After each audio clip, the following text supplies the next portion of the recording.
So after that, Selena and Fleetfoot's there, are in the library, and as is Dorian, and they strike up a conversation, and they finally get back to their friendship. They're, they just wanna be friends.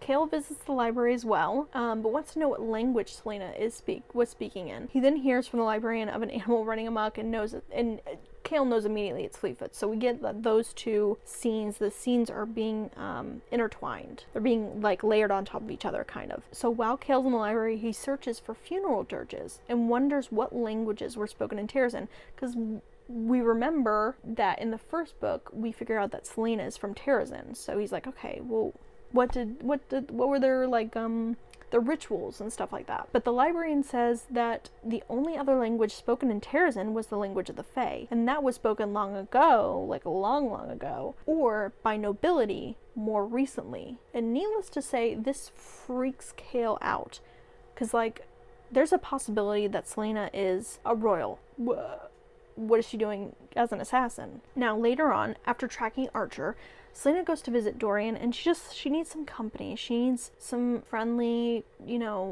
comfort. She needs a friend, and of course he's glad for it. She then visits the tomb, and she tries for more answers from Mort, but he makes this sarcastic comment about she should find a seer or an oracle if she wants an instant answer, and that gives her an idea. Selena then goes down to Baba Yellowlegs, and she tries to get answers there. Baba says that the prince has already been there. In a dialogue heavy scene, which we'll break down in a little bit, Baba tells her of the word keys. It is a power that can open gates to other worlds at will, and Selena then realizes she needs to run for her life because this witch is out to get her. Okay, so Cale is still on his research grind. We love it. We love an educational man, which is more than what Matt from Vampire Diaries could have done. He's trying to figure out what role Selena was. Who was she? Who did she belong to? But at that moment, he and Dorian talk about how they're doing, and they're just like having a little bro moment. They're having a friend moment, and Dorian tells Cale that he knows that Cale loves Selena, and they both agree that they hate the position that Selena is in right now and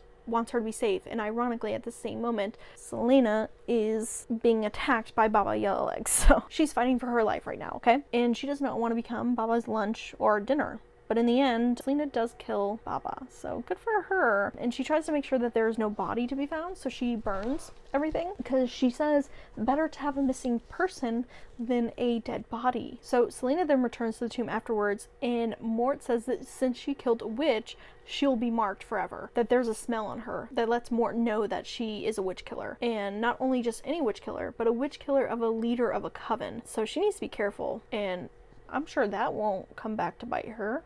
So later on, Cale finds that Selena made up her own will and that she put him in it, basically leaving everything to him, and she made it 2 days prior to Nehemia dying. She then appears and she tells him she won't change it. She's not gonna go through that, and she then tells him to leave her room. So she's not violent anymore, guys. Good. That's great. And on his way back to his room, he just couldn't keep it anymore. He finds a broom closet and he finally cries. Selena then finds this moment to go back to the library to find the Walking Dead so she can find a spell that can unlock the locked iron door below the library. Let's just say the word marks worked and the iron door is now open. It leads her through a labyrinth of like halls and doors, almost like it looks like it goes like this type thing, and they all lead to a stairwell that goes up to the clock tower. Who saw that one coming? Now Dorian sees that Selena has gone into the library but has a sword strapped to her back, which is Damaris, but he doesn't know that yet. Basically is like, okay, what's going on?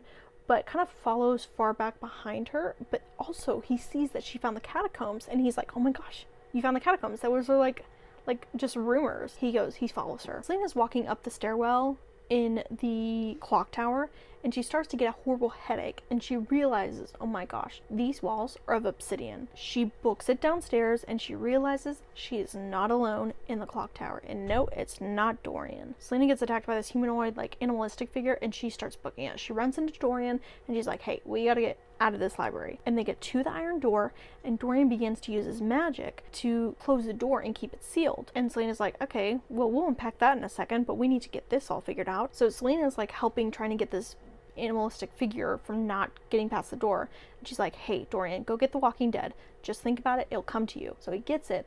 They get back. She does these word marks over the door to basically like keep the monster in a frozen stasis. She kills the monster, then closes the door, and then keeps the door closed.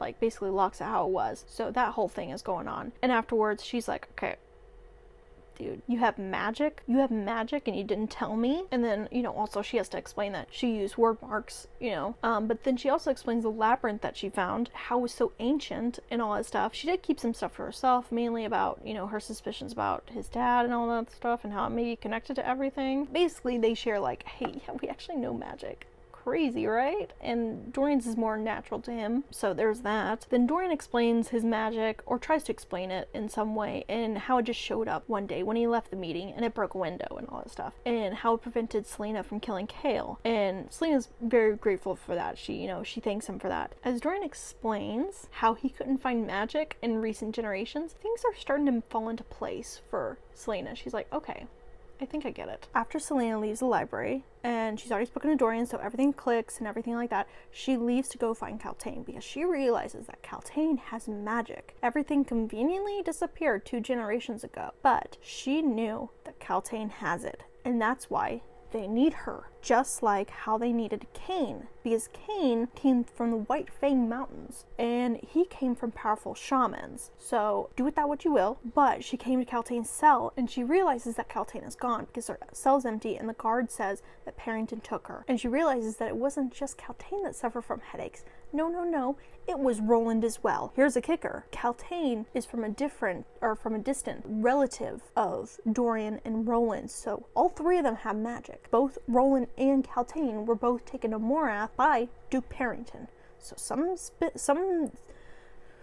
suspicious is going on in Morath, okay? Then she wonders if they needed Kaltain and Roland, then what was the creature in the library? Because it was human-like, it had a heart, but she wonders if the king did that to him to end up the way like that he was, and if he ended up like that, like they put him in the dungeon, or they put him in underneath the library, because that is something else that the word keys could control. It was life. It can control life, okay? And then something else clicks. Nehemia had said that they hear wings in the Varying Gaps, and when they sent scouts to check in what was going on, the scouts never came back. So what do they do with the scouts? She needs to find out what they did with them, and what they were going to do with Kaltain and Roland. And she needs to figure out how many word keys that the king has. Later on, Celaena goes back to the library to make sure that the iron door is closed, and she cannot wedge it, so she is just like, okay, whew, everything's good. But then she goes back to the catacombs and she realizes where one of the word keys is. It's the blue jewel in the center of Elena's crown in the sarcophagus type thing. But the king already has it, okay? That's what Mort tells him, because Mort said he found it when he was only 20. And from talking with Mort, she realizes that the king has stifled all magic but his own,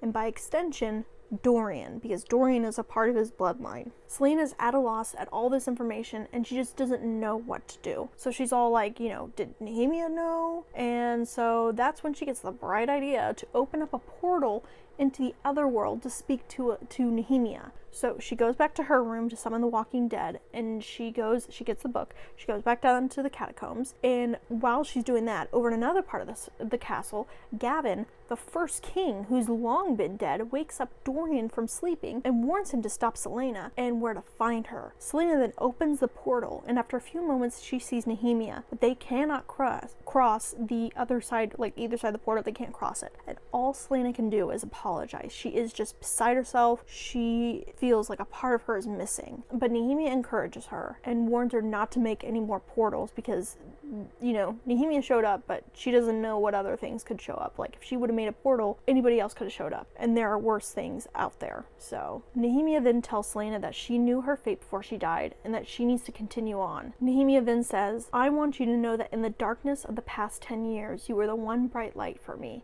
Do not let that light go out. Which is so good. I love Nehemia. She's so good. Nehemia then disappears from the portal before Celaena can say anything else, and she is heartbroken, okay? But in that moment, she hears Archer behind her. Celaena then speaks with Archer, Damaris in hand. She's like, okay, how did you get in here? How did, all this stuff. She's so confused why he's in the castle catacombs, you know, all that whole system. He tells her that Nehemia showed him the passages and that he had been tracking her for weeks. Yeah, for weeks. Selena's a little suspicious and she tries to wipe off the word marks, and Archer's like, why are you doing that? To her disappointment, the word marks do not come off, okay? This is magic that's a little bit more than what she can handle. Archer then tells her to stop and grabs her arm, but as she tries to apprehend him, his sleeve has fallen back and she sees the tattoo on his wrist, and it is the exact same symbol that she could interpret in the book that Nehemia had written. Nehemia was trying to tell her to not trust Archer. And that's when Selena goes into her, you know, resourceful mode, her assassin mode, and she is on her guard, trying to figure out why Nehemia said not to trust Archer.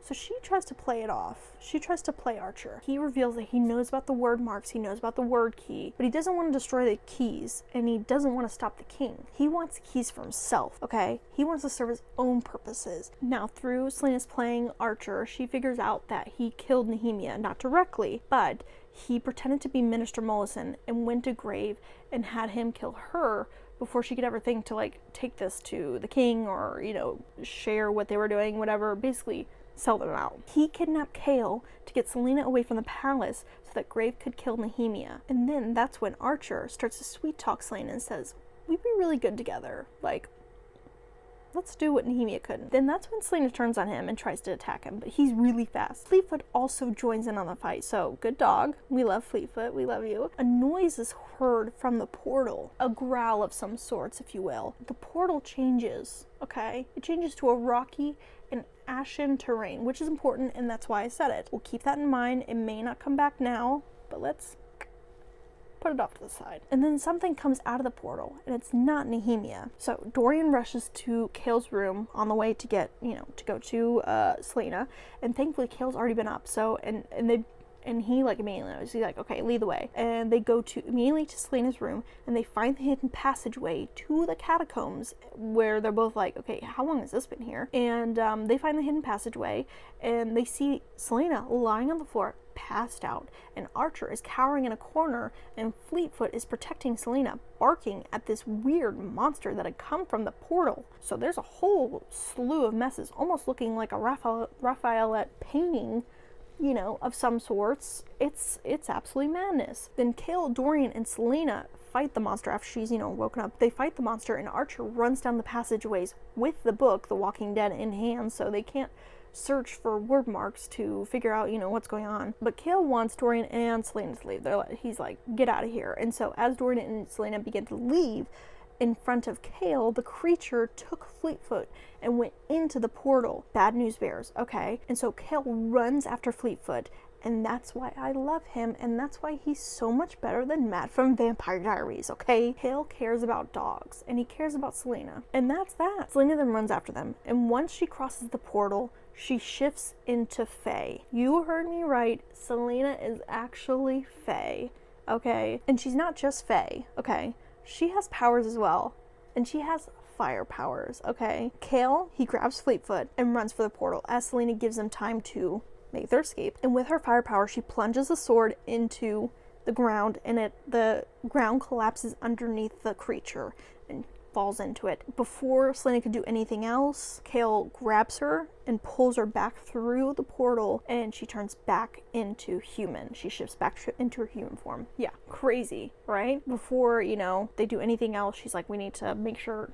nothing's gonna come through this portal. So with Dorian's blood, because it's magical, she draws a word mark over the portal to seal it, so nothing can come through, nothing can go in, because after a while the portal will disappear. So basically she's putting a cap over it. Then Selena tracks Archer down through the passageways and intends to kill him, but she has this moment where she's like, no, you're gonna leave immediately if you want to live. And then he tells her, I knew you're good. And she's like, no, Nehemia was. I'm not. And then she immediately kills him. And good for her. Chaol ends up seeing everything that's happening, and she's like, I need to explain some things. After they get cleaned up and they get situated, get checked by a healer with discretion, Dorian leaves Chaol and Selena alone, and that's when Selena tells Chaol about her Fae heritage. Her great-grandmother was Fae. Her mother wasn't able to switch into an animal form, but Selena was able to switch from human to Fae, but she lost her ability to switch when magic stopped. So she's stuck in her human form. She only gives like brief details of the word marks and everything, and she asks him not to say anything, and he swears he won't say anything. He wants to keep her safe because if her face stuff was to come out, the king would kill her, and he doesn't want that. Even though they can't go back to where they were, he still cares about her and still loves her. She tells Cale that Archer was behind killing Nehemia and kidnapping him. She says it's hard for her to ever trust him again. He understands that, you know,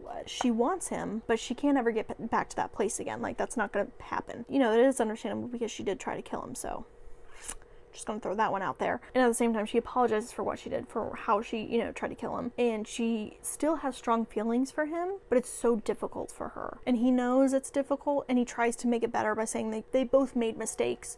And he almost says that he loves her, but she stops him because she knows it'll hurt more if she says it, you know, or if he says it to her. That entire scene of them being vulnerable is really good, and I hate it whenever like things don't end up being happy and everything. So, and honestly, that scene was really good, and it was a really good way of like bringing closure to what was going on between Cale and Selena. So it was really good to see that written out and to read it.